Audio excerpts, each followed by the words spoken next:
All right. Well, good morning, everyone. Thanks for coming. Today, we're really excited to be sharing some of this valuable information. I'm Bryan Monteverde with Granite Bay Wealth Management in collaboration with Sarah Colleti with Oasis Senior Partners.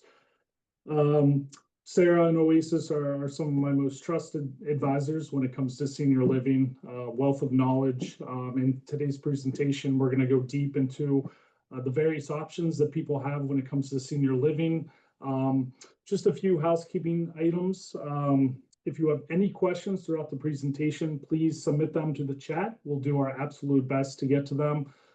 If you have any questions after the presentation, please feel free to contact either Sarah or myself, and we'll be happy to get in touch with you and address those. If you find this information valuable, it will be on demand, so please feel free to share with your friends and family, and we'll send the follow-up link for that as well. And again, at the end, if you have any additional questions, our contact information will be on the presentation. So we'll go ahead and get started. Just a little bit about myself. I'm a financial advisor, just short of 2 decades in the field. With Granite Bay Wealth Management, we're located in Portsmouth, New Hampshire, serving clients all over the country, but really focused in New England.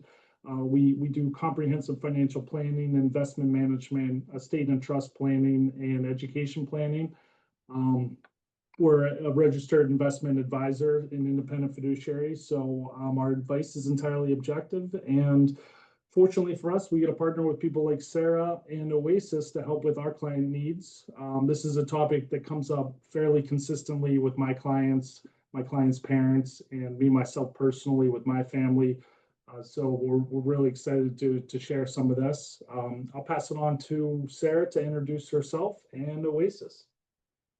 Oh, thank you so much, Bryan. Hi, everybody. I'm Sarah Colleti. I'm a certified senior advisor with Oasis Senior Advisors. I've been with the company about 2 years, but we have been in business for 10. And with that said, we are in 38 states with local advisors, but we do have a digital presence across all 50 states. Before Oasis Senior Advisors, I worked directly in assisted and memory care, assisted living, as well as skilled nursing realm. So I've been in this industry about 8-9 years. So I'm really happy to be here. Bryan, would you mind just going to the next slide? Thank you. So what we do, our sole mission at Oasis Senior Advisors is to really help families research and implement plans for care and research supportive living. That could be seniors and families in every single stage of research. They could be, considering options for a few years away, or, they could be going through a real significant transition and really need more care or need to move to a supportive environment because their current living condition is no longer conducive to their needs. So we're working with families in all stages of research. Myself and my partners, Carrie and Kate, support seniors in Southern New Hampshire, Southern Maine, and North Shore Merrimack Valley, but I do have 5 other counterparts in Massachusetts as well. So just as far as our local presence goes. So we help seniors, with really personalized consultations to really help seniors and their families not be floundering looking at options that may not be appropriate for them.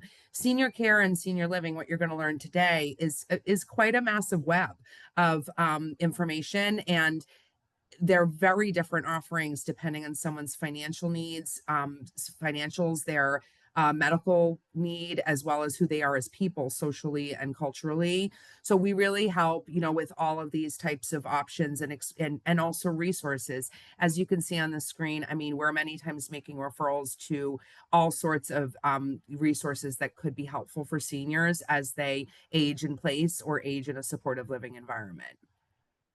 Okay. So we will typically meet with seniors in their homes if it makes sense or if they want us to, and we will support them by scheduling tours, advocacy. If a crisis happens, we may step in. Okay. So Bryan, can we go to slide 8? All right. So today we're going to be obviously talking about senior living options. We're going to first kind of learn about the state of longevity, here in the United States, as well as, we're going to focus specifically on New Hampshire today a bit. And then we're going to go through all the different senior care and living options, what they are, what do they mean, what are the cost implications, pros, cons, and best practices. Okay, great. So in the US today, we are literally the oldest we've been ever. Um, Ever in the history of our nation. So this is a pretty unique time. Over 10,000 people are turning 65 every single day, and that is expected to keep going until 2050. It's also expected, as you see on the screen, that we will see a 47% increase in Americans over the age 65, where, in 2020, compared to 2022, we had only 58 million, and by 2050, it's going to be 82 million. So that would be 23% of the United States population, which is unheard of. With that said, obviously more and more people as they age that will be passing. So the implication too is that just this is going to be the largest boom of generational wealth being passed, to family that we've ever seen in the history of this country, which also is pretty amazing. In 2023, it was estimated that 53 million US adults were caregivers. That could be for a spouse, an elderly parent, a relative. This has increased from 43.5 million in 2015. So caregiving is significantly on the rise. Aging is significantly on the rise, and there's a lot of implications in caregiving that we're going to talk about. Okay. So in New Hampshire specifically, we have about 301,000 residents in New Hampshire, and that equates to 1 to every 5 people that are over the age of 60. Okay. We have over 26,000 residents in New Hampshire that are living with Alzheimer's or related dementia. And we're just honing in a little bit on Alzheimer's and dementia just as one specific disease that's really impacting our country and the state of New Hampshire. And there's expected to be 48,000 unpaid caregivers that are delivering care to a loved one. And obviously they're unpaid, which has massive implications to their retirement and their futures, which we're going to talk about more. This number is expected to increase by 23% in the next 10 years, which is really staggering, the amount of caregiving that's going to happen just for one specific disease that doesn't have a cure. And again, we could go on and on about all the others. Heart disease is still the number one cause of passing and the need for care in the United States. Just focusing on Alzheimer's again alone, these are some stats specifically about New Hampshire. Again, it's estimated about 26,000 people are living with Alzheimer's, specifically over the age of 65.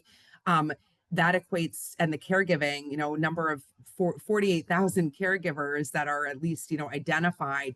This could be an impact of over, a trillion in unpaid care. And why this is so impactful with caregivers and the increase of caregiving being on the rise as people are living longer, and we're seeing this boom in the number of seniors is caregivers. It's extremely hard to be a caregiver. 66% of caregivers end up developing chronic health conditions themselves. Many develop depression. It's estimated 28% develop depression. And it can mean that there's a significant decline in their physical health. And with that said, as you can see on this slide, hospital readmissions are on the rise with the increase of people living with dementia.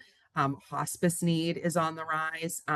All of these things are expected to really increase spending per capita as well with Medicare and with Medicaid. So this is going to be a massive impact on, federal and state spending as more and more people come into the land of the elderly.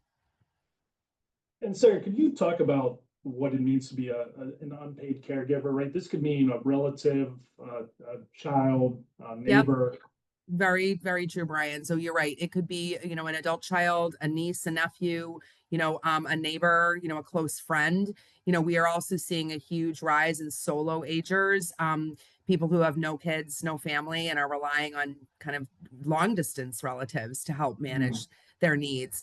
There's also a big rise, as again, more and more people age, and also, LGBTQ becomes more relevant. Mm, There are a lot of, people that identify in that way that are aging in a solo manner as well. But caregivers many times too are grandkids.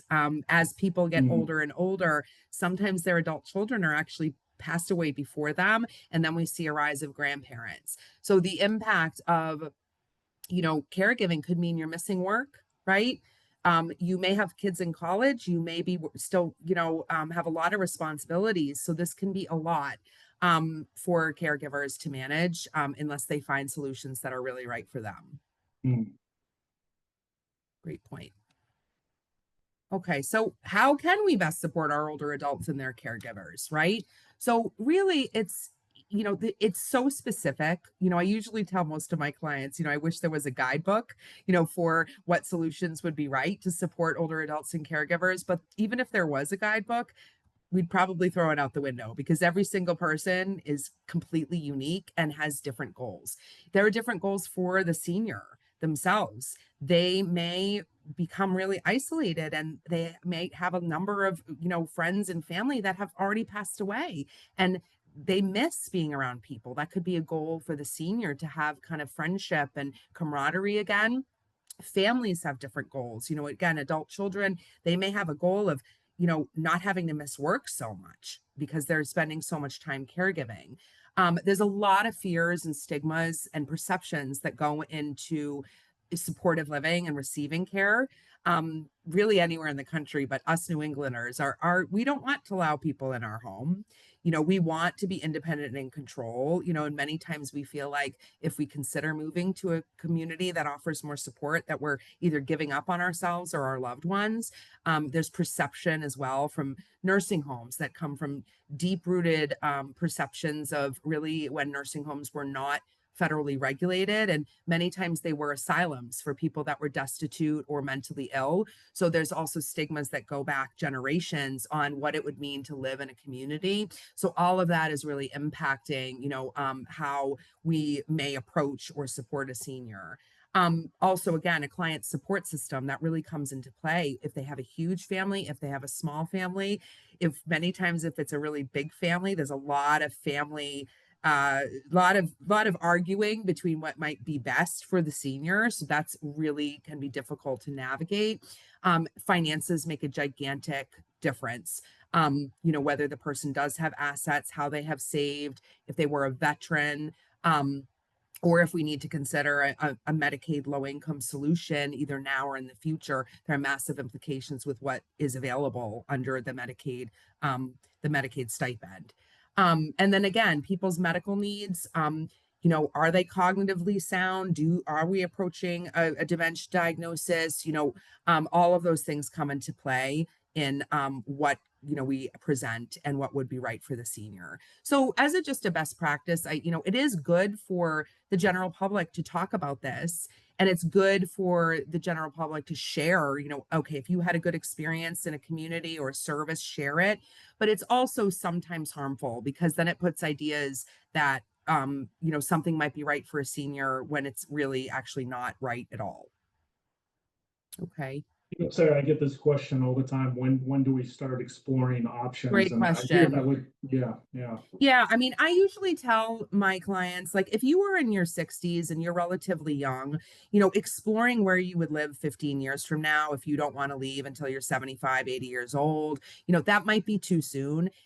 It would not be too soon to start talking to your financial advisor about your goals, but it might be too soon to start researching real true options. Mm, But if you are, really starting to have some medical issues, or you're noticing your loved one is starting to struggle with laundry or meals, or cleaning or driving is no longer in the picture, this is where it's really important to have a sit down and be very, really get it all out of the open, kind of talk to your senior about what do they want, and really kind of rope in me or Bryan or, of course, anyone else that is an expert to really talk about what options might look like. But again, I usually say, a few 2 to 3 years before you might think you might need something would be a good place to start. But things can change all the time and crisis can happen all the time. So even if things are a senior is incredibly healthy and doing very well, it still wouldn't be a bad idea to have a conversation.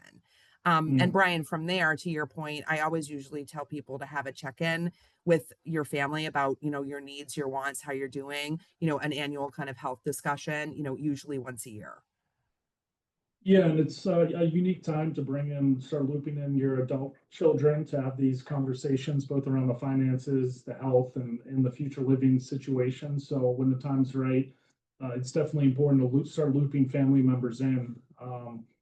Getting ahead of these potential issues early on and start the planning process. It never hurts to start a little earlier than you may have wanted. I think the big thing is to not wait until it's too late, right? Wait until the needs are immediate and you have it planned Absolutely. for them. Absolutely. I mean, knowledge is power. And the the best example I can give is, it's kind of like buying a car. Nobody wants to buy a car, right? They want their car to last forever.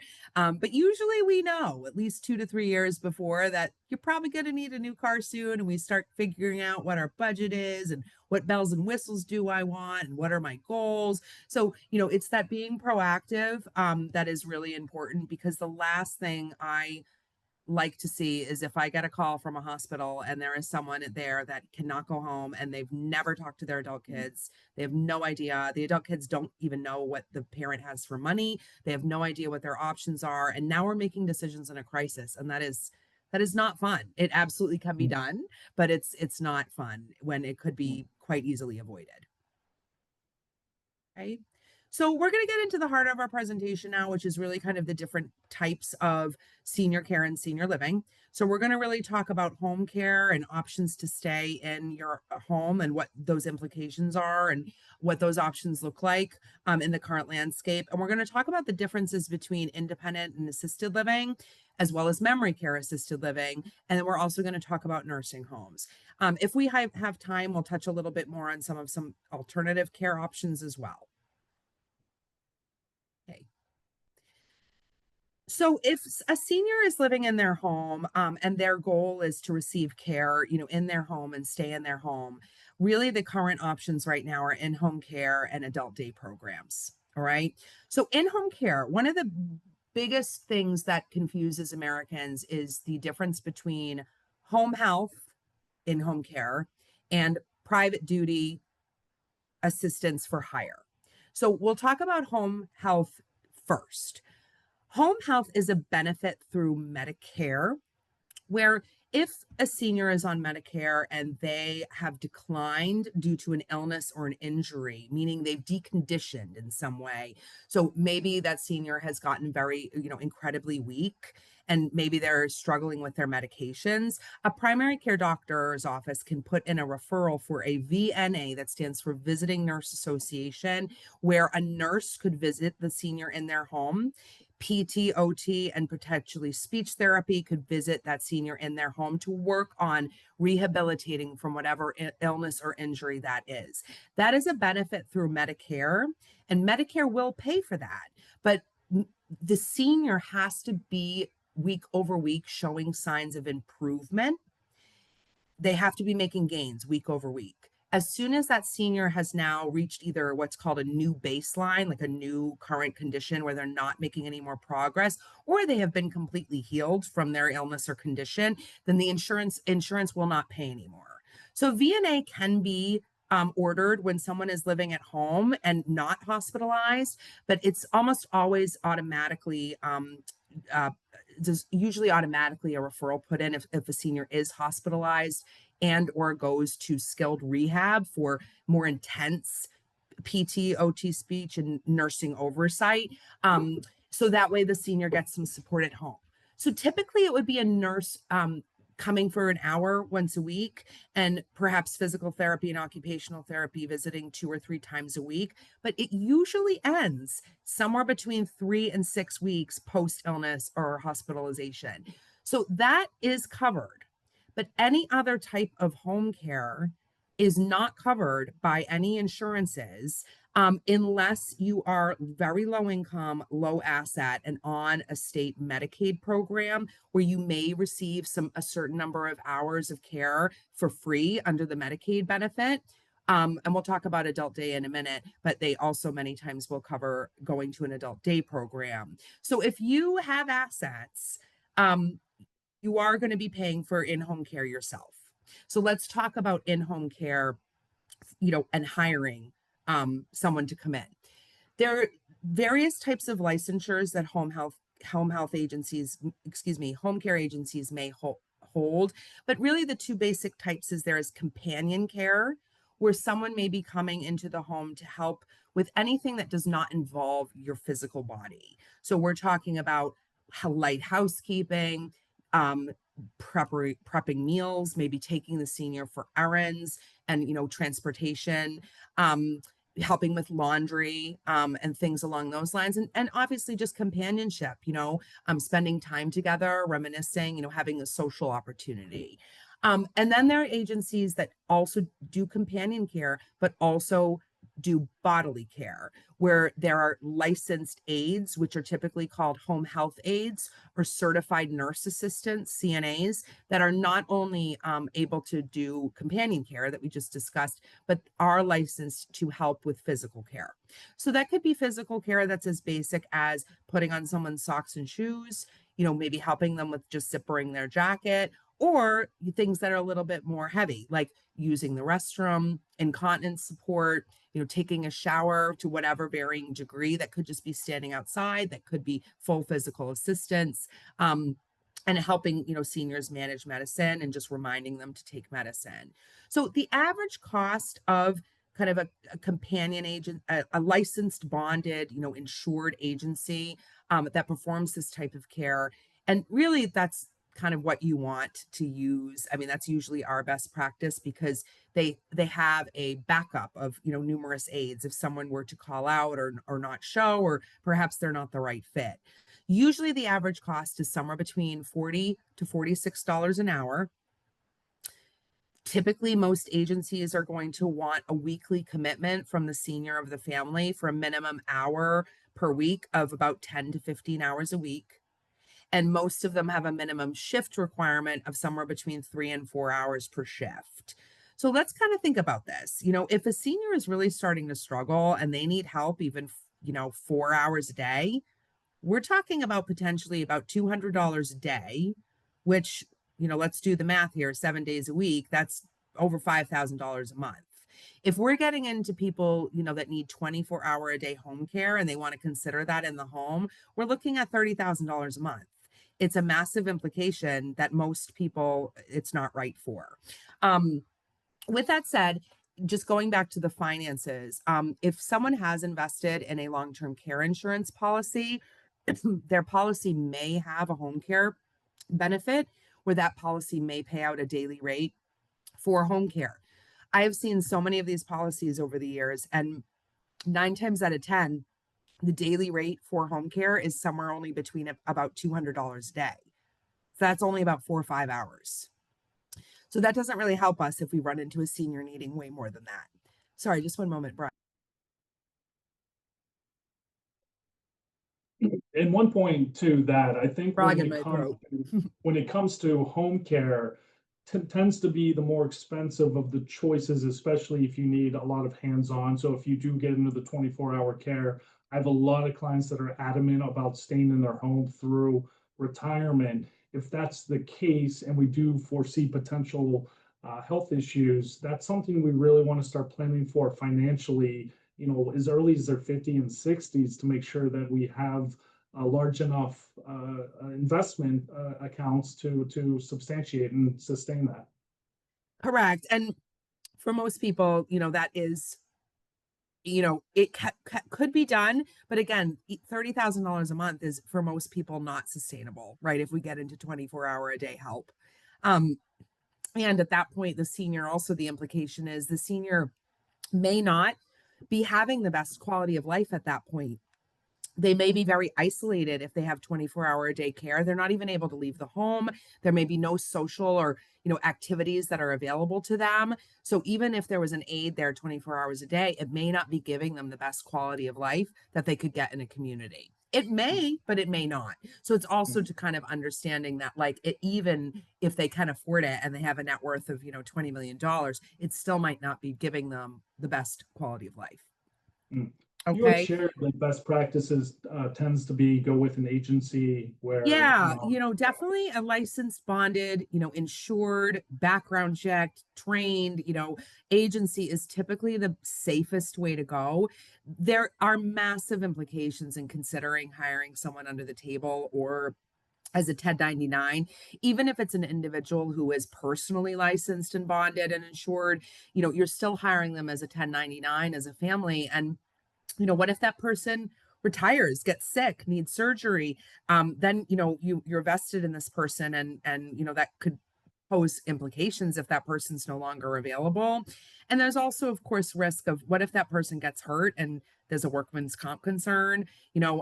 Obviously, what if of course, if they're bonded and licensed, if the senior got hurt, hopefully that would be covered. But there's still a lot of risk.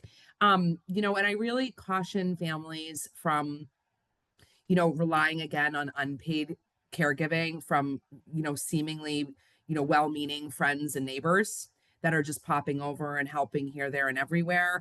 It would be recommended that if there was a neighbor that was really going to be, a friend or just critically involved in the caregiving, that you really create a more formal agreement. This is what they're doing every week. This is, even if it's unpaid, just kind of writing it down, like this is what this person's responsible for, to really just make sure you're covering yourself if something happened. Unfortunately, I have seen unpaid caregivers like this in this example, once the senior passes, come back and sue the estate for unpaid Mhm. care, unpaid labor, and have won. So there are a lot of implications there. Okay. Mhm. But it can be a fantastic option for people, provided their situation is right. So adult day programs are one of my favorite sources of care out there. I mean, one of the biggest fans of adult day programs out there.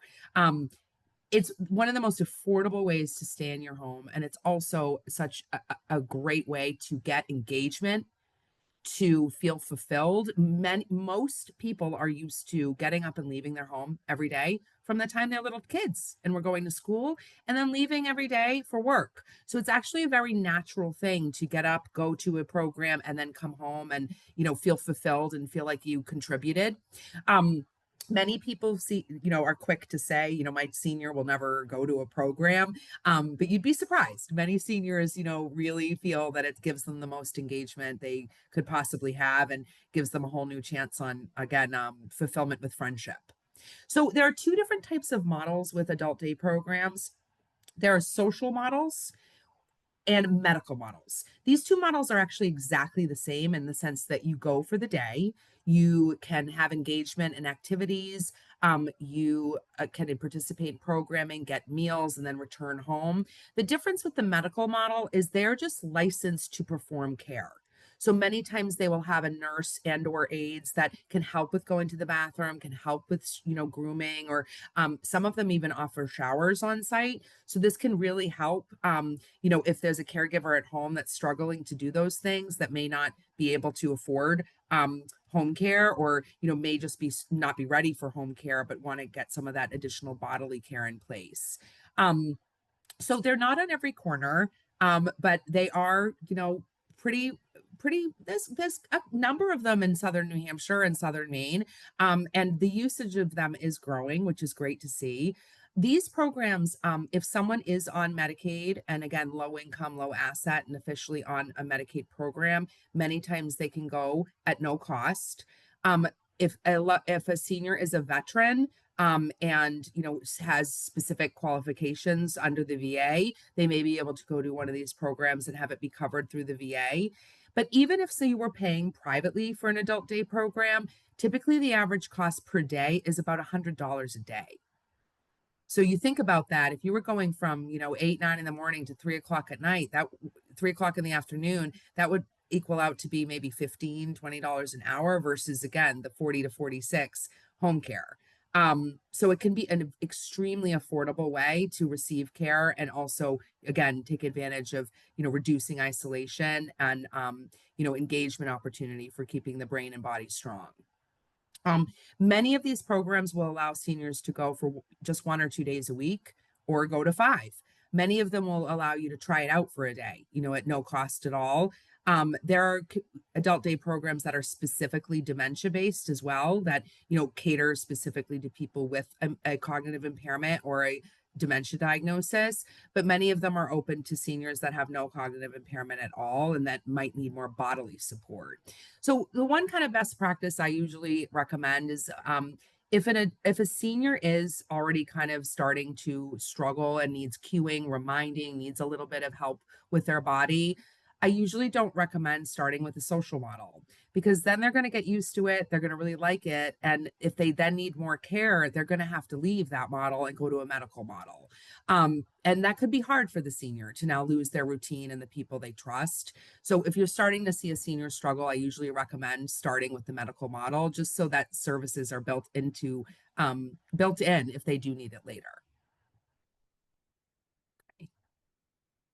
So, Sarah, going back to the caregivers, the child, I think this program really offers an opportunity for them to get a break. I mean, we talked about the Yes. fatigue that goes along with caring for a senior, and whether it's a child, a grandchild, everyone needs a little break. And I think this is a great way, correct me if I'm wrong, to give them that time to themselves to do what they need to do and It absolutely does. Yes. I mean, if it's a spouse caring for, a more declined spouse, I mean, they need breaks. They need to be able to still, give themselves some respite and give themselves some self-care. And again, many caregivers are still working.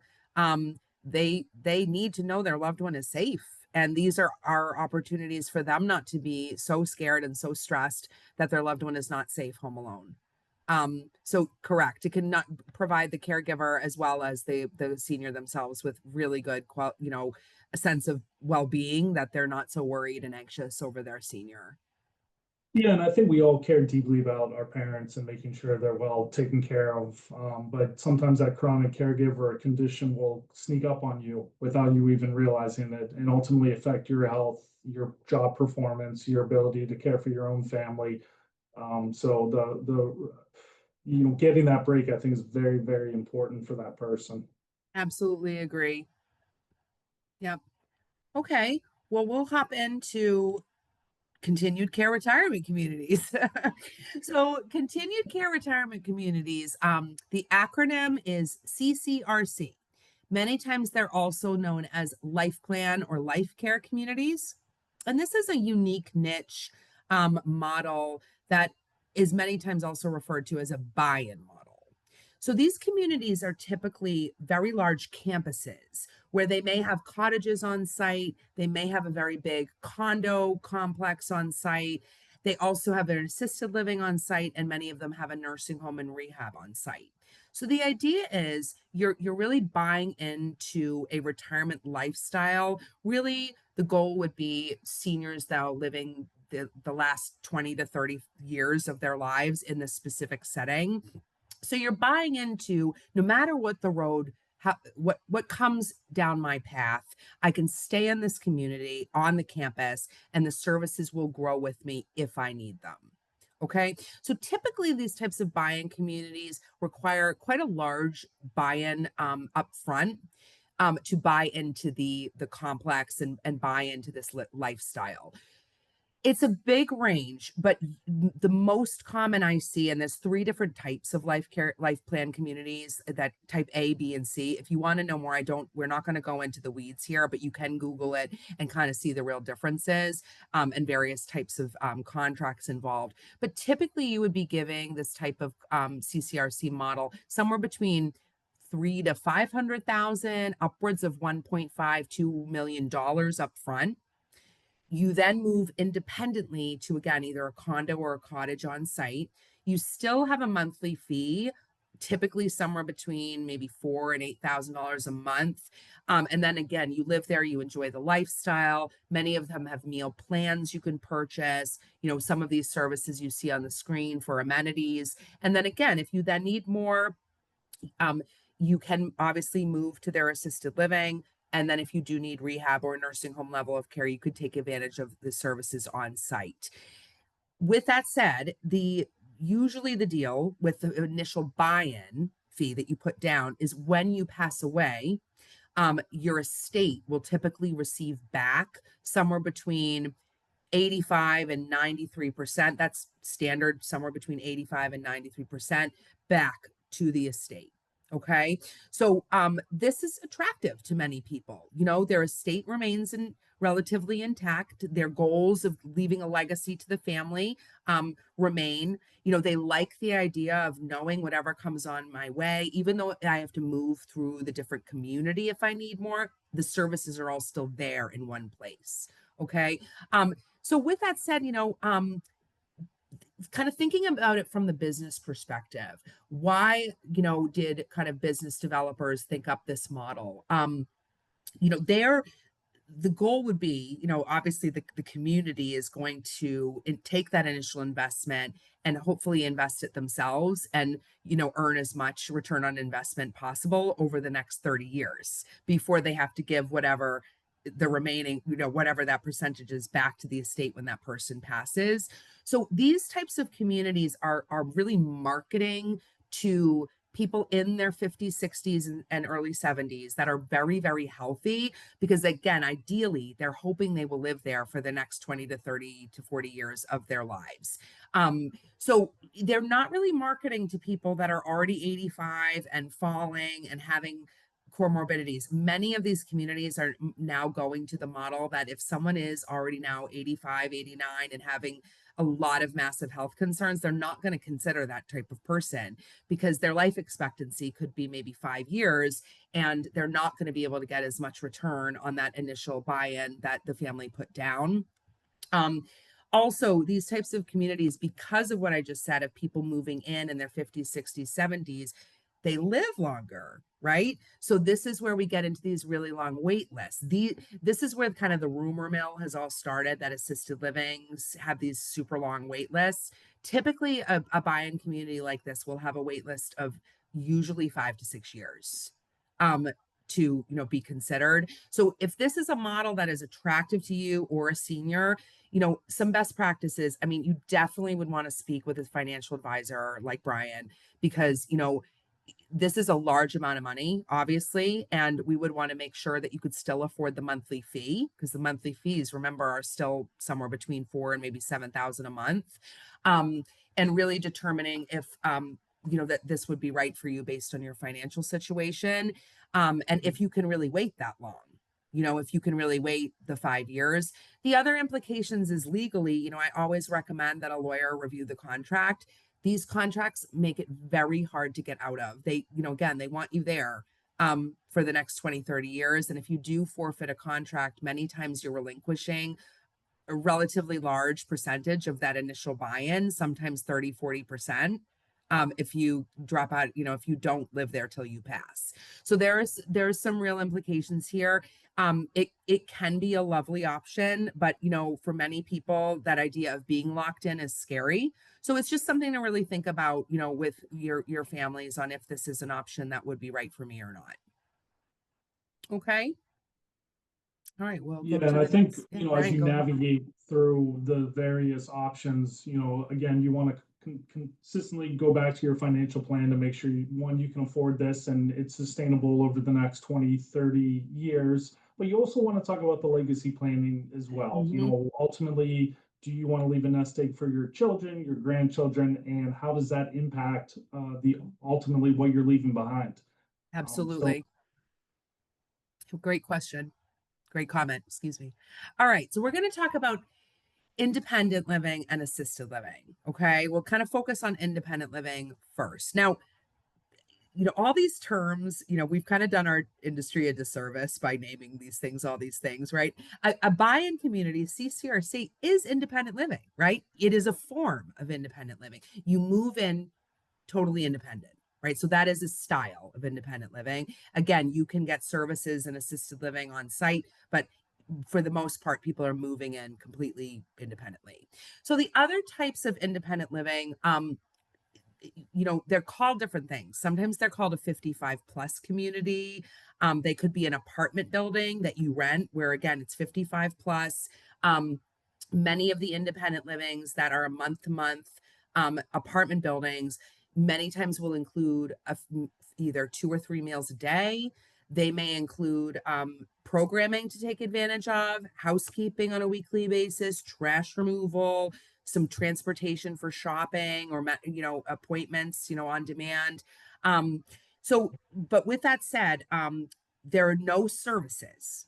So most 55 plus apartment buildings that are labeled independent, um, they do not have any care. So some of them do rent space to specific home care companies, that so the home care company could rent an office there, and then there might be aides from that home care company on site every day, but the aides you hire yourself. So just like we talked about home care, the rates would be the same.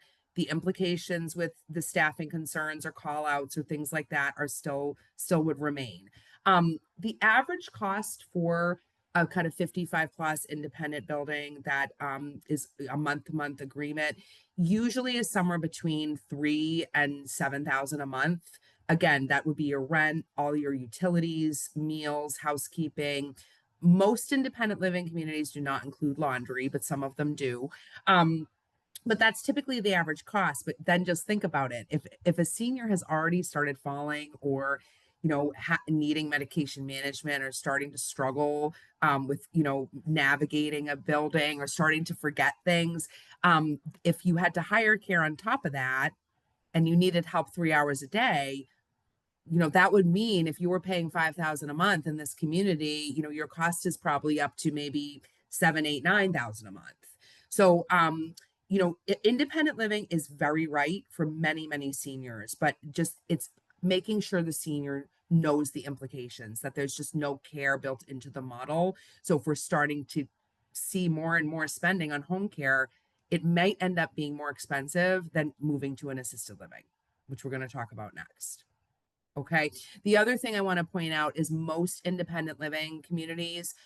Some of you on this call locally may be familiar with Kittery Estates and Kittery, Birch Heights, which is in Derry, or Maple Suites, which is in Dover. They are all private pay and private pay only.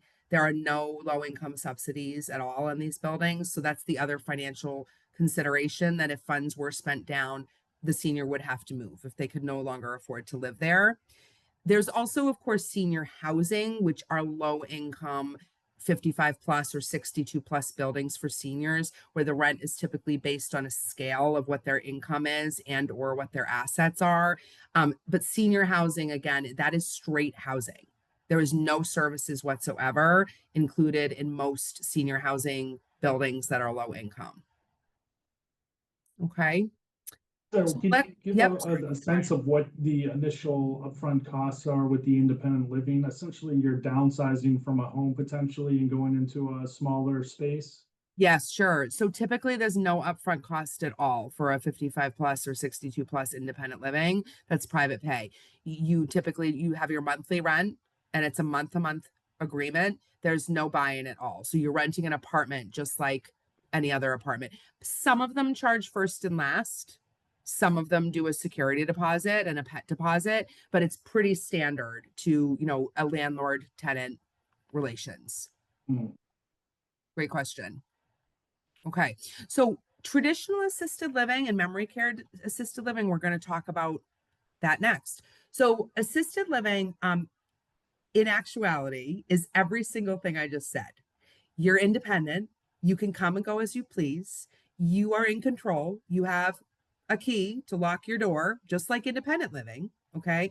But you just get more. In addition to everything I just described, included in the rent, right? Housekeeping, laundry, utilities, meals, trash removal. You also likely will get weekly laundry. You likely will get, again, linens and personal laundry, and you get all the programming and all those great things. But assisted livings, in order to be licensed by the state, must employ aides, licensed aides that are awake 24 hours a day.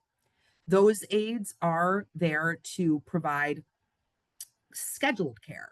So scheduled care would be if, let's say, a senior, again, needs help every day putting their socks and shoes on. The aides would proactively be going to that senior, knocking on their door. Hey, Joe, I see you're ready to go enjoy breakfast. Let me just come in. I'll help you with shoes and socks. Great. If a senior not needed medication management or showering support of varying degrees, they're there for a scheduled need, but they're also there for the unexpected. So in assisted living, every single resident is given a pendant, and that pendant you wear on your wrist or around your neck. So it's like life alert. But instead of you, a senior, pushing the button and it going to 911, it goes to the aides 24 hours a day. So that way, if it's, let's say it's 2 in the morning, and the aide was, the senior was feeling really unwell, or they kind of slumped out of their bed, they would push that button and the aides would come 24 hours a day to triage the situation. What do we need to do to help you? Do we need to call your family? If it's something more severe, do we need to go to the hospital? But many times this can really reduce hospitalizations because the senior is able to get immediate attention from a nurse, excuse me, from an aide. And all assisted livings typically have a nurse every single day, many times up to 18 hours a day. Many of them now have also 24-hour-a-day nursing to also be that additional level of treatment and care if there was an urgent matter. So you think about that. I mean, that can make seniors feel so good and safe that there are people awake 24 hours a day. It really can help reduce anxiety that someone is there if I don't feel good. And to your point about caregivers, Bryan, this is where many times that can really help the family feel secure that their loved one is going to have services if they're in Mm. an urgent situation. And because these communities employ aides that can actually help with physical care and cognitive care, the care can grow, ebb and flow with them. Yes, you are going to pay more if you need more care, and you're going to pay less or not at all if you don't need it. But many times seniors choose proactively when they actually make the decision to move to assisted living because of what I just said. They're able to be independent and control, but they like the idea of the care growing with them and not having to hire it. They like the idea of them already having a relationship with those aides because they see them every day. And then if they just need to slide in with helping them with a little bit with buttoning their blouse, or putting their buckle on, their putting their belt on, they already know them. So the trust is already built, and if there was an emergency, again, they're there to help. So many seniors, even if independent, choose this version just for the security and the ease. Most assisted livings, other than the CCRC model that we just discussed, are month-to-month agreements. So it's a month-to-month from day one. Yes, the terms would stay the same, for a year, and then you'd sign a new lease the following year, but you can make a change whenever you want. So that's really nice for seniors that they're not locked in. If they decide, okay, my son moved to Florida, I'd like to make a change and be down there with them, you just give your 30-day notice and you move. So that's very nice. The upfront costs are also much lower. Typically, an admission fee at a month-to-month community like this is somewhere between 3,000 and 6,000 a month. Excuse me, 3,000 and 6,000 one-time fee. So you pay it one time. It's an admission fee for them to develop, the paperwork that's state regulated, but you never pay it again. Typically, the average cost for assisted living in this area, it's big range because it really depends on how big your apartment is. It depends on how much care you're receiving, or if you need your medicine managed for you. But usually I see for a single person with lower level care, somewhere between maybe 5,000 and 8,000 a month. If it's someone who's more advanced, and needs a lot of physical care, they could be paying 8,000 to 11,000 a month. Are there people paying more? Yes, and there are people paying less. But on average, I see kind of people who are needing a little bodily help paying somewhere between maybe 7 and 9 is probably more average. Okay, so kind of going back and reflecting, right, on independent living and home care. This is where it's kind of this tipping point, right? If we're receiving home care and now we're needing more and more and more, we could end up paying way more than living in a licensed assisted living. This is where assisted living many times becomes the least expensive option for seniors. So this is where, again, that kind of annual health discussion is important. Many seniors, their biggest goal, to Bryan's point, is to leave a legacy. They want to leave money to their children when they pass away, or they want to donate it to a cause, or, that's why people work. We hopefully are hoping to make our loved ones, life better when we pass away. So if we're starting to really tip and spending way more money at home versus moving to a supportive environment, that's really something to consider. Okay. Sarah, we have a question here. Are there, for each assisted living facility, do some specialize in a specific health concern that they may have? Great question. So most assisted livings can cater to any health concern out there. They honestly, the care plan will be developed based on what they need help with their physical body, with also recommendations from that person's primary care doctor, or if they were hospitalized, from the hospital. But really, there's no conditions that would be, not appropriate for a traditional assisted living. Great question. So just touching really briefly, residential care homes are very similar to what I just described. They're just typically a lot smaller and typically perform way lower levels of care. Usually these are homes that were converted into a licensed provider. So meaning, you think about a colonial home that maybe can house 10 people. They're still providing assisted living support, but it's a different type of licensure under the state of New Hampshire. Okay. Many times there's just implications with these types of homes, really because of fire coding as well, where again, many of them might be a converted home and there's stair requirements. So people need to be able to use stairs in the result of a fire or fire drill. Many residential care homes will take a Medicaid stipend if someone is low income, low asset, has spent down their funds to that benefit. It could be a good option for people. Traditional assisted living and memory care assisted living are typically all private pay. About 90% of those options are private pay and private pay only. There are no subsidies. That leaves about the remaining 10% in again, general New Hampshire, kind of southern Maine area. If they were to take a Medicaid subsidy, many of these communities want to see someone living in their community on a month-to-month basis for somewhere between 3 and 5 years, with paying monthly with their own money before they would consider having someone live there on a low income stipend. So this is where I don't want to get too in the weeds on this, but it's very important, again, to kind of review with your financial advisor or a senior advisor like myself. If someone really has, limited assets, they have maybe $200,000 in savings, maybe they have a home valued at about $400,000, but they're only 75, they could potentially live another 15 years. So those funds may very likely be gone. And we're going to see an example of this in a little while of a case study that Bryan and I put together. But it would be really important for that person to probably have a Medicaid solution in place. Okay. Secured memory care, just lastly, is the same as traditional assisted living, but secured memory care caters completely to people with dementias, with various conditions that result in short-term memory loss and cognitive impairment, like Alzheimer's, vascular dementia, Parkinson's disease, where the only real difference is that all the programming is catered to people who cannot sequence in the same way as people with full cognitive ability.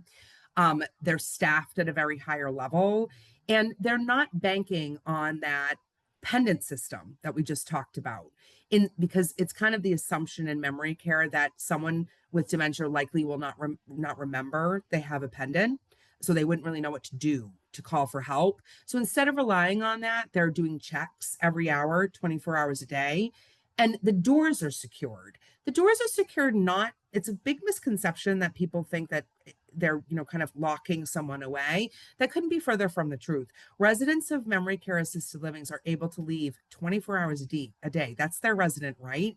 It's just the locks are there because that person has been deemed that they would be unsafe if they left the community alone. Okay. They can leave whenever they want. They just have to be with staff or with family or other trusted individuals. Okay. The average cost of memory care assisted living is typically somewhere between $7,000 and $12,000 a month. That's the most average that I see. Yes, there are people paying more, and yes, there are people paying less, but that's the average in this area. So just some best practices, if you're starting to really research this for your loved one, touring several, 2 or 3 or 4 is usually a really good practice. Asking them about staffing, how long have they been in business? Have they had turnover with management companies? Um, again, finances is really important. Like really understanding is if this place is all private pay, you know, can I afford it? For how long can I afford this? Do I have to leave if my money runs down? It's all very important to know. And all assisted livings and memory care assisted livings do various degrees of care. Some of them do the highest levels of care allowable by state law, almost mimicking nursing home level of care. But some of them do very, very low level care, like I just described with stairs. Some of them have implications where if a senior can no longer walk, they can't live there anymore. So that's very important to kind of understand and ask these hard questions and really think about what would be important for the senior. So one question I got the other day was, how many facilities should I go to look at it? Is there too many? Yeah, great question. So, Brian, I usually tell my clients if they have me, they really don't need to tour more than 2 or 3 because I'm going to get them to the answers that are going to be important to them. If you're doing this kind of blindly, and you're focused on a general area, I usually recommend call first and kind of asking these hard questions. Because if the senior is already struggling with mobility, let's say they're already approaching, not being able to walk or being in a Mm, wheelchair, what I wouldn't want that senior to visit at all until they absolutely knew this was a community where, stairs were not required, as an example, right? Because I wouldn't want that senior looking at options before that were not appropriate for them. But mm, if again, if you're doing this on your own, I would say a max of 5 to 6 would likely be appropriate. mm, Okay. Any questions? Feel free to type them in the chat too. mhm, All right. So nursing home level of care, again, kind of going back to terminology, our industry has done ourselves kind of a disservice here in these terms that we use that can be very confusing. And so I just kind of want to go over that a little bit. Um, Nursing homes, long-term care, skilled nursing. Like these 3 words have really kind of taken skilled nursing and long-term care have kind of taken on a life of their own over the past, 10 years or so. Um, Long-term care is many times now confused by even professionals, even doctors in hospitals say, if you need long-term care, the assumption is that means a nursing home. And that really truly couldn't be further from the truth. Long-term care means just that, care for the long term. Someone can receive care for the long term in their home, in an assisted living, in a nursing home with an adult day program. So everything that we just discussed is technically long-term care. But for whatever reason in the healthcare industry, many times when a doctor or a medical professional says your loved one needs long-term care, it's associated with the nursing home. But many times, I just want to caution the group, please, if someone suggests that to you or a family member, they may not need long-term care in a nursing home. It mm, could mean that the doctor or the professional just doesn't understand what assisted livings are capable of, and that's very, very common. They also many times don't understand what home care is capable of or adult day programs are capable of. You would think that doctors and healthcare professionals get this type of seminar and this type of education in medical school, but they don't. So many times we are educating the medical professionals on actually, nursing home is not appropriate and this person doesn't need that at all. Um, Skilled nursing.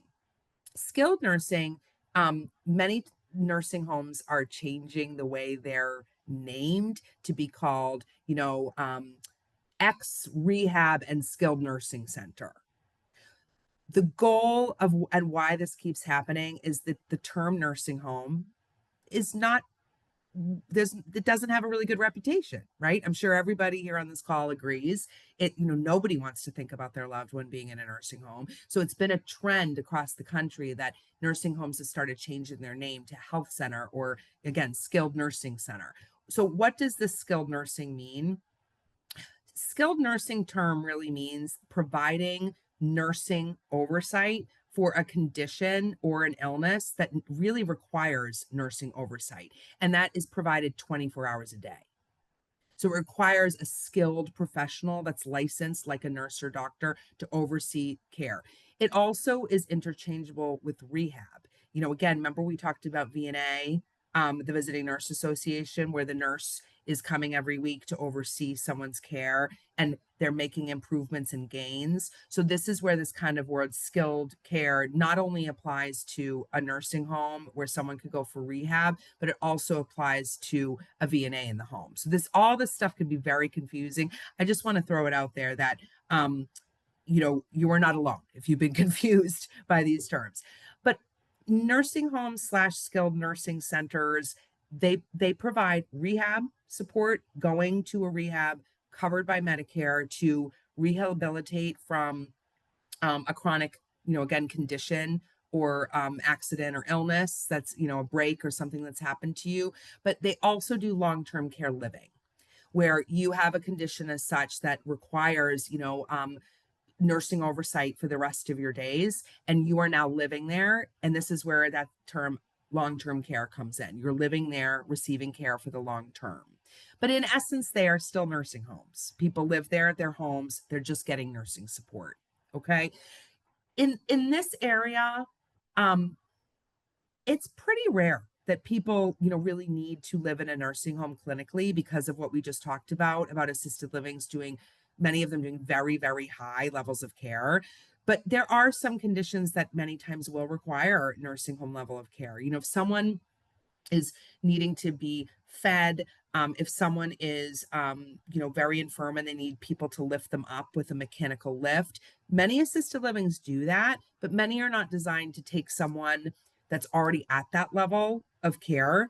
And typically they're not admitting people already at that level of care. So this is where many times as someone who's already that advanced, a nursing home may be their only option. With that said, nursing homes are required to take Medicaid. If, as it stands right now, Medicaid and Medicare are federal programs, right? Medicare will cover a rehabilitative stay and pay the nursing home a certain daily rate to cover those rehabilitative services from the nurses and the PT and the OT and the speech. And it's a very good rate. The deal with these nursing homes, if they want to get a contract with Medicare and get paid for that, then the deal is they have to take at least about 30% of their resident mix in long-term care nursing home that are people on Medicaid who are now low asset and low income. So if someone is needing that type of placement, their funds are now gone. They need to consider living, in an option that does accept Medicaid. If an assisted living that takes Medicaid is not an option, which many times they're not, then a nursing home would be where we would be looking. So if someone is on Medicaid, a nursing home would be paid for by the Medicaid stipend, and their Social Security or monthly income would then be garnished. To most of it would be garnished minus $74 a month to help offset the costs that the state and the government are paying for that. But if someone needed to live in a nursing home on private pay, the cost is typically $12,000 to $15,000 a month for a shared room. It's also something to note too is that many people don't know that Medicaid will only cover a shared room. The only way that Medicaid will cover a private room is if someone is, someone has a infectious disease, an infectious situation, like perhaps they have COVID or they have C. diff or some kind of really infectious condition. They might cover the private stay while that person recovers from that, but Medicaid will only cover a shared space. Now, everything we just described is included though. I mean, and it is a stigma that, many people think it's the worst thing in the world for someone to be living in a nursing home. That's very alive and well in this world. I have been to so many nursing homes in my career. I worked for a company, and I'm telling you guys, there's culture, there's programming, there's community, there's sense of fulfillment and family. Not all of them are like that, and they are subject to more kind of extreme staffing issues and changes with the government reimbursement and whatnot. But if you're a good nursing home, I mean, seniors can have a good quality of life. Okay. If you are researching nursing homes, though, definitely touring a few would be advised, similarly to what we just talked about with assisted living. I usually recommend touring more, usually somewhere between 6 and 8. I always recommend looking at federal ratings. Nursing homes go through inspection every year, and it's a scoring chart of 1 through 5 star rating from CMS, which is the Center for Medicare and Medicaid. What people many times don't know, though, is that the average score across the country is 3 out of 5. It is extremely hard to get a 4 or 5. So all I'm getting at is those ones are really hard to find, and many times they have the longest wait lists. And so if someone has a 3 rating, don't be scared by that. They're doing a good job. They're average. Okay. So yep, that's it. That's kind of the overview of all the options. Just lastly, the next slide, Brian. Before we move on, Oh have a yeah, really good question here from one of the attendees. Since great. memory care facilities have such an expensive range from 7 to 12,000 a month, how do folks plan for a future that is so uncertain? In other words, we don't know how long we're going to live. We have limited resources. How do you budget for a time period that you're unsure of? Well, it's a great question, and it's so unique to the person's circumstance, and many times it's all about risk tolerance, right? How risk tolerant are you to potentially having to move your loved one again? And to your point, if we're looking, 20 years out for someone who's in their 50s or 60s, at what option would be right for me at that time? We don't know. We don't know if someone's going to have medical conditions 20 years from now. We don't know. So, but usually I tell people, it's really important to still plan on being alive. It's good to plan on being alive longer than you expect. So that way, you can really predict how to save and how to invest, with Bryan. But we also just don't know what other options could be available 20 years from now, right? There could be other senior living options that we haven't even discussed, that could be available to seniors. We have no idea how our Medicaid program is going to change. It could be greatly improved. It could maybe not be greatly improved or eliminated. We don't know. So there is a lot of risk here. It's all about just kind of really, if you're researching really well in advance, it's all about just kind of understanding, kind of at least starting the talk of what would be important to you. Would your goal be to stay in the home? If you think you're going to need memory care, at $7,000 to $12,000 a month in the future for yourself or a loved one, you know, understanding how long can I sustain that, and trying to hone in on which communities then would be right, based on your financial need. And this is where, again, we come in, why we're having this seminar. Mhm. Yeah, I think from a financial planning perspective, you really want to plan for worst case scenario in a way, and plan for living longer than you anticipate. A lot of Yep. people And think 90 is the right time, but 100 might be the right yeah, I have clients that are literally, I have a client right now who's 102. She's been living at home. mm, She's now struggling, but she's 102. And then I have clients that are 68 that are struggling and have had strokes, and need to explore options sooner they expect it, and everything in between. I know you just posted another question too. When someone is in a facility and runs out of resources, what is the process of switching to Medicaid? And what is the asset threshold for eligibility? So that's a great question. I don't know what state you're in.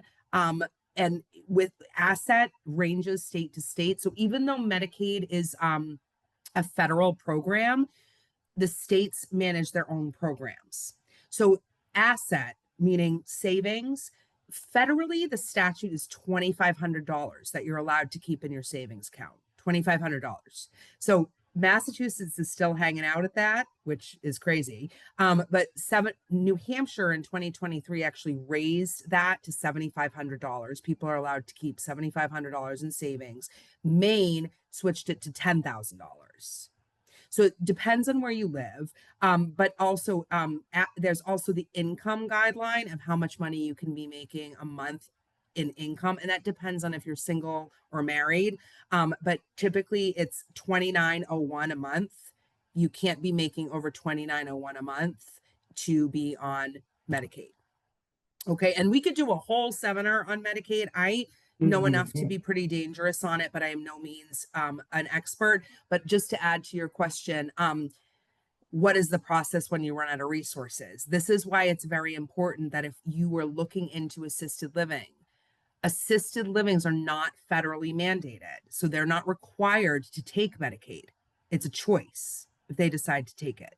And only about 10% of assisted livings in New Hampshire right now accept a Medicaid stipend. And most of them that do, out of that 10%, want someone to live in their community for at least 3 to 5 years with their own money, meaning an estimation of somewhere between, having $300,000 to $600,000 of money that they would pay the community on their out of their own private funds before they would consider allowing someone to stay on the low income Medicaid stipend. So really, a best practice to what you're asking, if a senior was living in assisted living, and let's say they're 82 and they have, maybe $400,000, I would usually tell that family, when you're down to about $100,000, that's when you'd really want to get serious about getting ready to apply for Medicaid, talking to the community about what's next, right? Starting to tour nursing homes, really getting your ducks in a row, so that nobody is caught blindsided that they're,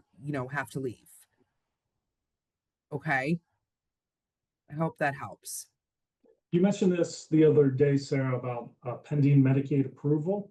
Can you elaborate on that a little bit? Yeah, I will. And this is kind of the sad Mm, part about our Medicaid and low income program and system.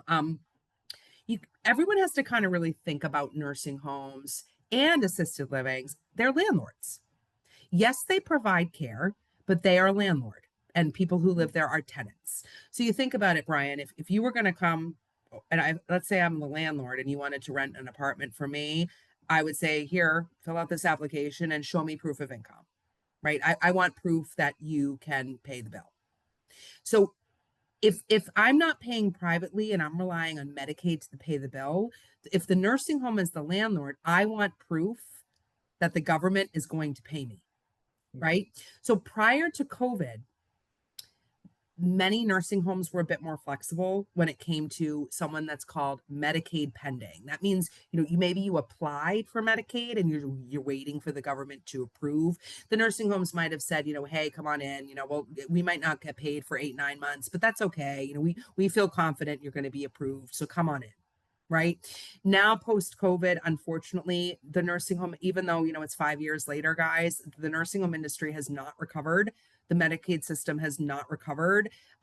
So my point is no nursing homes right now will really take a chance on someone who is what's called Medicaid pending. So this is why, and I know you were asking about how long does it take to get in the system. Well, you have to spend your money down first, and every person is very different on how long it would take them to spend their money down to, their state's threshold of what they're allowed to have for assets. But once you meet that, then if you've done it right and you've submitted everything, hopefully it wouldn't be more than a few months. But right now, the state of New Hampshire is way more backed up than the state of Maine and the state of Massachusetts in applications. I mean, I have 3 clients right now who have submitted everything. They have less than $7,500 and they've been waiting a few months. mm. So it's definitely important to keep our tabs on. And again, we don't know how this is going to change. I can't predict what our Medicaid program is going to look like in a few years or longer. Okay. All right. All right. So with that said, we're in good shape here with timing. We did already talk about VNA, so I'm glad we touched on that. Um, and again, outpatient therapy, going to an outpatient therapy, that is covered by insurance to have continued PT, OT speech, be really beneficial for a senior to stay stronger and healthier. And again, if their goal is to stay in their home, staying as healthy as possible with physical body and cognitive ability is really important. And outpatient therapy typically is billed through insurance, through Medicare B. So definitely, using it as a resource is important. Hospice care and palliative care. So many times hospice is still known as like the swear word of healthcare. Many people think that if you are on hospice, it means imminent passing, like you're going to be passing in the next 48 hours. That really couldn't be farther from the truth. Hospice care is care for someone who has a terminal illness, an illness that has no cure, is considered, not able to treat, and for someone who has a prognosis of passing away in 6 months or less. When someone goes on hospice, they're really making the decision that they don't want to treat anymore. They want to live pain-free, they want to have dignity, and they want to have as much comfort as possible through their disease process and through their dying journey. So if someone is approved for hospice care, they typically will get a hospital bed at no cost. They'll get incontinence products at no cost. They'll get usually aides assigned to them, many times nurses and of course, doctor oversight. And you can have hospice anywhere. You can live in a nursing home, in an assisted living, at home, and receive that support. That's the only other type of actual home care that is covered by Medicare. Okay. Palliative care is just a step up from hospice care. So, meaning you have a terminal illness, but you're not really at the point of, prognosis of passing away in 6 months. So, palliative care can offer some additional support for the family as well as for the individual. But again, it's not terminal. So it can be a wonderful benefit for the right person. But it's pretty misunderstood. There's also the personal caregiver program, the PCA program, where seniors have the right to assign their own caregiver. That caregiver has to go through training, and then they could be paid a stipend. But this is typically right now through the state of New Hampshire and Massachusetts and Maine, only available for people that are, again, on the Medicaid stipend or are veterans. I hope that changes as we continue to see this increase of aging in our country. And just a few others I didn't put on this slide. Some of you might have seen kind of the rise of this tiny home idea, right? Building these little tiny homes as an in-law on the adult children's property. There's some pretty creative options going on too with, combined housing between students and seniors, where college students may receive reduced tuition or even free tuition if they live in a setting that involves, helping seniors. There's some kind of experimenting ideas like that going on in different parts of the country. But I just encourage all of you to think, if, we all are going to have to think really creatively on how to care for this boom of elders. What the implications could be for yourself and obviously for the senior themselves. Okay. Bryan, do you want to go through some of these case studies that we developed? Yeah, absolutely. So, we'll touch on a few of these. Yeah, and with that said, do you want to start with Jim? Yeah, we can go to Jim. Okay. Going back to the planning, a big part of the planning comes down to meeting with a financial advisor, someone like myself or someone credentialed to help you plan, think through all these choices and where you are financially, what your ultimate goals are, whether it's to pass a legacy on your family, whether it's to live a certain lifestyle through the remainder of your years. And so we'll kind of take a look at a few of these. We'll start with Brad actually. He's an interesting one. So Brad here, 72 years old, unfortunately had three strokes in 2 years. So dealing with a lot of cognitive issues. Now has vascular dementia, been in a hospital and rehab for 6 weeks. 300,000 in savings and investments, home proceeds after he sells his home of 400,000. He also has a daughter caring for four small children. So in his particular case, not a whole lot of savings, but he can extrapolate some of that value from his home to try to create some comfort for him. Sarah, you recently, Brad, in this particular case, obviously names made up, but he ultimately found a assisted living facility. Is that correct? Yep. So these are examples of some of my real client scenarios, guys. And this is where, Brad, he's a younger man, and yes, his cognition is greatly declined because of his strokes, but his body's really healthy. I mean, he's did a lot of work. He's he's quite healthy, but he cannot live alone. So he and his daughters, I mean, she has 4 children, she's homeschooling them. Like, this is a really hard situation. Um, he's going to have about $700,000 once he sells the house, which is still pretty good. But again, this man is young. I mean, he probably won't live maybe more than 8 years, but just remember what I said. We can't plan on that. We have to plan on this man perhaps surviving until he's, 85, 90 or longer.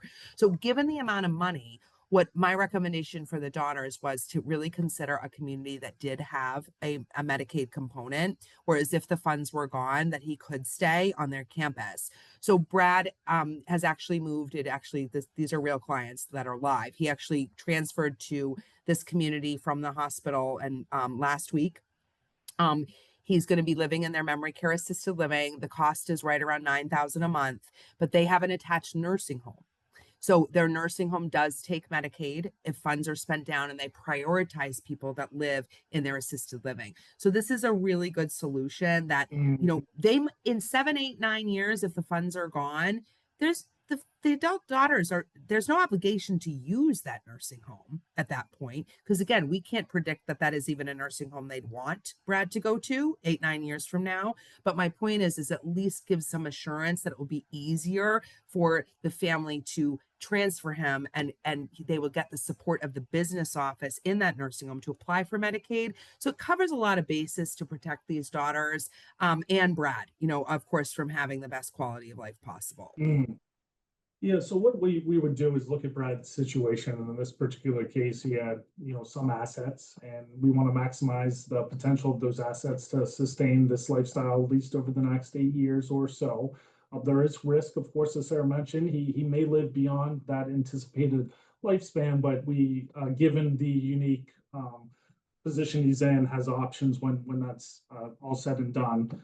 So really, we want to first, we're looking on the left, and this is what he currently has. I mean, with the home that's not earning any real money, he's scheduled to run out pretty soon. But if we reorganize that, sell the home, take the proceeds, invest it in a safer investment account that's more income driven, and make some estimates as to the capital growth, and running some statistical analysis, we can determine the likelihood of what that money's going to do for them. Mhm. In this case, we would reorganize the cash, try to create a little more growth from the cash, invest the proceeds of the home. And as you can see here, with just some minor adjustments to his finances, without getting into the details, that we do make it last much longer than where he initially was. And so this creates time for him, creates an opportunity to live in this particular facility until Medicaid can essentially kick in. Now, going back to Sarah's point about, when you hit that $100,000, you really want to start considering the application process. Well, at least now we can anticipate that around 2033 is really when we want to start looking at those options in that process for getting Medicaid. So this at least creates some type of certainty for us as we plan for the future. We have a better sense of the timeline for him, and how to plan accordingly. And as the money starts to run out, we get a sense of when to start thinking about next steps, depending on his Mhm. longevity. One Right. thing that I do want to caution here is the growth of the expenses associated with these facilities. Sarah, am I right? Typically, they can run upwards of 5% or higher a year, much higher than inflation. So when we're modeling out these plans, we want to incorporate that expense growth that could be associated with that particular facility. Mhm. Yep. Very good. And also, just as a best practice, if you don't you whatever financial advisor you use, making sure they're also taking into consideration that the cost could go up based on care, not just, year over year rate increases, but also what if the person's, care needs are way vastly different, 10 years from now than they are now. It could be very limited care. Like, again, Brad is going to be paying about 9,000 a month. But what if, in 5 years, he now is very advanced and his bill has jumped to 12,000 a month just because his care needs are greater. So running those scenarios with your financial advisor is just really important to just make sure, again, you're not caught off guard with, if there's not a Medicaid solution in place, you don't want to be cut off guard. Mhm. And Okay. everyone's going to be unique and different. You're going to have different sources 100%. of income. You might have a Mhm. pension. You might have served time in the military. You may have some IRA, some 401k qualified assets saved up, different investments. Everyone's very unique. And so we want to look at all of that, create a financial profile for you, and make sure we're doing everything possible to extrapolate that wealth from your assets and helping you live a comfortable life. A Yep. kind of a unique, different one. Jim here, he's 69 years old with heart and feet problems, living alone, struggling with alcohol abuse and depression, isolated and recognizing he needs support, even though he's young. Fortunately, Jim did save up quite a bit. He worked his whole life, so he has $1 million in savings in various accounts and a home valued approximately 1.2 million. Hmm. Obviously, this creates a lot of options for Jim here. And so, one thing Jim's going to want to consider is what's going to be best for him. Is it at home? Is it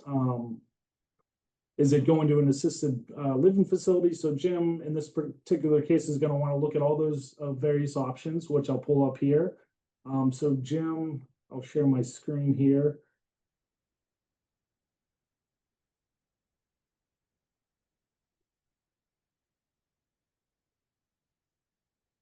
One moment. Yeah. And Jim has found a solution. Again, this is a real client. He is moving to a community closer to the Boston health system, even though he's been living in New Hampshire, because that is his goal, to be more associated with his doctors at the hospital he prefers in Boston. Um, but anything could change. So, Bryan, just in live time, I found it this morning that this gentleman had a heart attack. So, Mm. he may now need more care once this community assesses him. He's going to be moving there hopefully in the next few weeks. So this might change his projections. So just a live example, he'll be paying about 10,000 a month at his current community, unless the community now says because of the heart attack, he's going to need more. Yeah, and again, another reason you want to assess this pretty consistently. Yep. And as you think through this, you really want to look at various scenarios. You want to look at best case, worst case, everything in between. You want to think about your needs, your objectives, obviously what you can afford financially, but really, what you want. Do you want the social aspect? Do you want Exactly. is living in your home really that important to you? Do you have family? In this case, Jim does not, and others unfortunately don't have family to help them. Others do. So all of that's going to play into this. We look at Jim's particular choices. You can do the in-home care. That's not selling his home. That's living off the investments that he currently has. And we'll just assume 15 hours a week. That could go up. Right now, Jim, again, the new news. So 15 hours a week might not be enough. 24-hour care might be something that's more likely for someone with deteriorating health. And so we look at the portfolio and how that's going to perform over time and when we anticipate him running out of money. Maybe in-home care isn't right for him. In Jim's particular case, suffering from depression, you really do want that social component. And so we model out, okay, what if Jim were to sell his house? What if he were to go in an assisted living facility? How long can he pay for that? Is it sustainable? What are the price ranges? And so we can kind of quantify how that portfolio is going to do over time, reinvesting the proceeds of his home, taking a look at his qualified assets, seeing if we can be more effective with his cash reserves, put that money to work from an investment standpoint.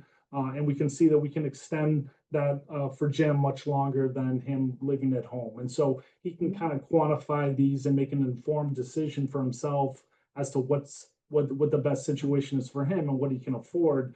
But again, all of these scenarios, there's new information every single day, which is why you have to constantly reassess this, meet with your advisor, have your advisor speaking with people like Sarah to assess the options as new information comes in, as their circumstances change.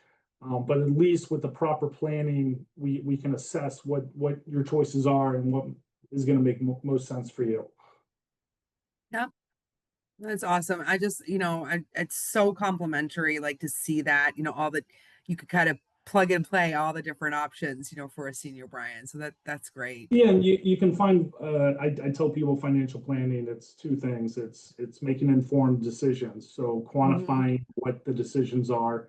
If you know what the expenses and you're okay with that, then at Yep. least you're making it based off of the information at hand, but also Right. peace of mind, right? Right. One of the And it's all questions, about the risk tolerance again. Like, I yeah. mean, every single option that we have today, for options for care and support, and supportive living have risk. It's all about really kind of understanding your risk tolerance and and for all these scenarios and really establishing your priorities. But Mm, just lastly, just as kind of best practices, everybody will wrap up, be proactive in your planning. I think we've kind of nailed that one down here. Working with a financial advisor on these strategies that Bryan just demonstrated, having a family discussion and having it before you need it. Even if your loved one is healthy, knowing where their documents are, what are their wishes? Let's talk about this. Like, let's make it transparent. How much money do we have here? We need to kind of understand if we need to step in as adult children or caregivers, we need to kind of understand what that looks like, and touring and evaluating options, even if you're not ready for them or you never want them, it's always good to understand your backup plans. Again, scheduling that annual health discussion, knowledge is power, right? So understanding your options is just so important, and keeping the open communication out there. So I'm available anytime. If anybody of you here needs to contact me, we are again a free service to families. I also included Carrie, my partner's information. The two of us are a team. So, but I'm here for any of your family, friends, clients, if I could be helpful to you. Again, please do not hesitate to reach out to either Sarah or myself. We are more than happy to discuss financial planning, to discuss options for you, what's best for you and your family. You really want to think about this holistically, do what's in the best interest of you now and certainly your family and generation, uh, uh, grandkids, children. But please don't reach out. It can be a scary transition for people, but there are advisors out there to help you through this. So thank you very much for joining the webinar. Again, it'll be on demand. So if you want to go back, rewatch it, or share this with someone who might find it informative, please do so. And wish you all a wonderful, wonderful summer. Absolutely. Thank you all for spending the time with us on a hot summer day, and have a wonderful day.